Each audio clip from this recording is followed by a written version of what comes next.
প্রথম ছবিতে যেরকম অনেকেই প্লেনে আসছে, তা আমি তো যে গাড়িতে করে তোমার আসে, ওই যে জেনারেটর আসে, ওই গাড়িতে করে আমি আসছি।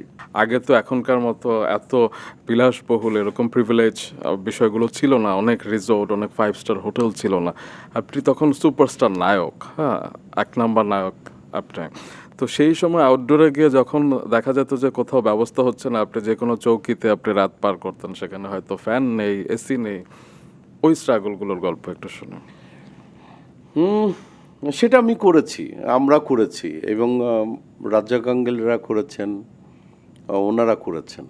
আমি এরকমও গিয়েছে যে চৌকি 50 টাকা দিয়ে চৌকি ভাড়া করে নিয়ে এসছে, এবং সেই চৌকিতে ঘুমাইছি।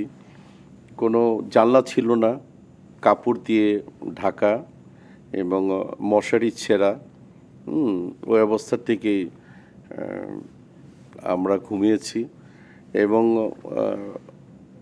এটা আসলে কি, ওই স্ট্রাগলগুলি যদি করতে না পারতাম, হয়তোবা আমি ওমর সানি নাও হতে পারতাম। এবং এও আছে, জীবনে কোনো দিন আমরা ছবির শুটিং করতে গিয়ে কাউকে ভোগাইনি। যেসব কিছু কিছু জিনিস প্রপাগান্ড, তার সংসার চালাবার জন্য আমার ব্যাপারে বলে, আমি অমুক করেছিলাম তমুক করেছিলাম, ওদের জন্য দোয়া করি যে তোরা যদি সংসার চালাবার জন্য এটাকে যদি ক্যাশ করে যদি তোর সংসারটা চলে, আলহামদুলিল্লাহ ভালো। তো তখন কি আপনারা প্লেন ফেয়ার পেতেন সব সিনেমাতে?